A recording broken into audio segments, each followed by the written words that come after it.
How much do you love yourself? Because if you understand the value of self-love,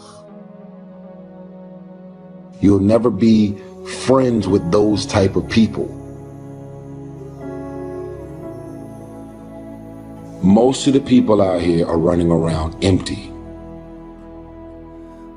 They have no sense of self, no sense of self-love. When I say self-love, it has nothing to do with celebrity, money, materialistic things, and all of the things that your negative mind could probably go to.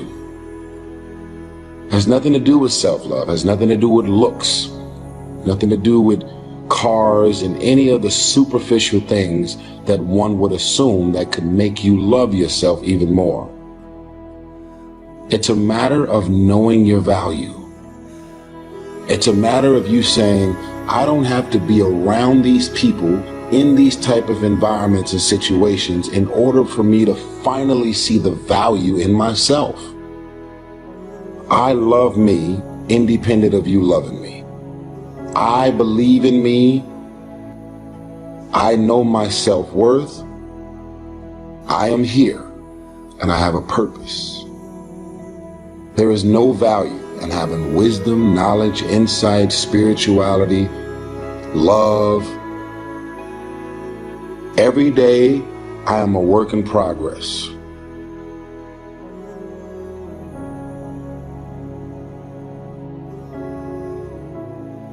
A person who can forgive nothing is a person who's totally destroyed psychologically and emotionally.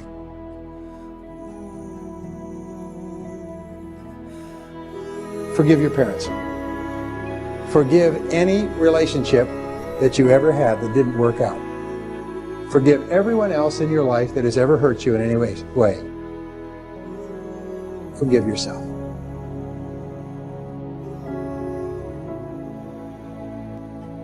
Forgiveness is giving up the hope that the past could be any different. I think for myself, and I know many of you, you think forgiving means accepting what has happened to you. Well, it is accepting that it has happened to you.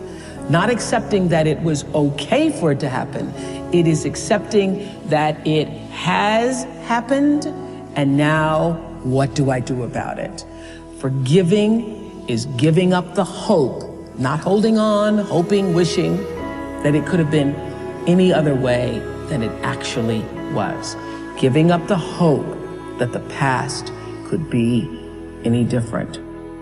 And when I got that, I think it took me to the next level of being a better person, because I don't hold grudges for anything or any situation, and neither should you.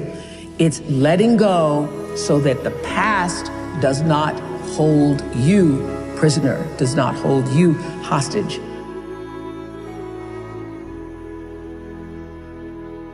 See, life is cyclic.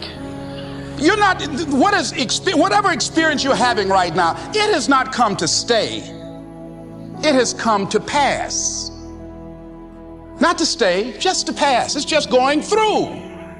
The biggest challenge is to know what's happening. This is a part of this thing we call life. This too shall pass. And maintaining perspective, putting it in perspective. You have to be willing to break from the past to have the future you so desperately desire. You have to have the courage to allow yourself to honor the past as it was, to forgive those who need to be forgiven, to forgive yourself, and to acknowledge that everything led you to this point now. Everything. Let it go and begin to focus on developing myself. And I say to you, you're going to have people to do things to you. Things are going to happen to you. And the most important thing to do is to harness your will and let it go and move so you can grow, so you can get on with your life.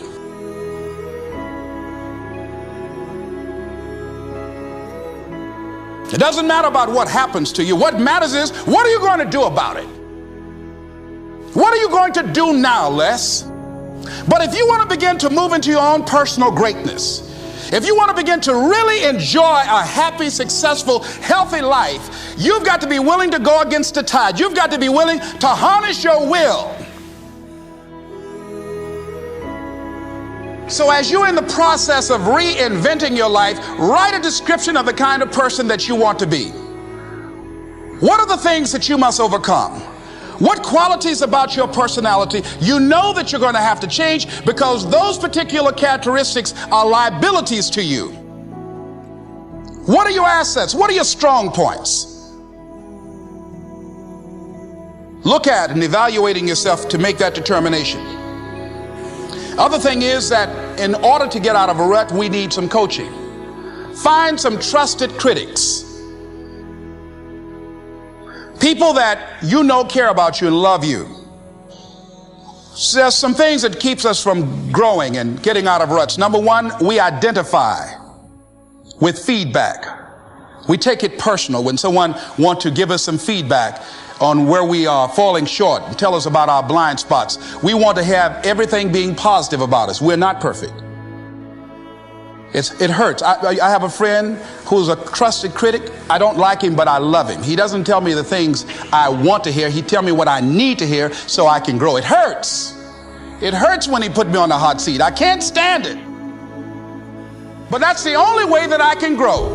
And I'm glad that he loves me enough to risk our friendship to tell me what I need to hear, not what I want to hear.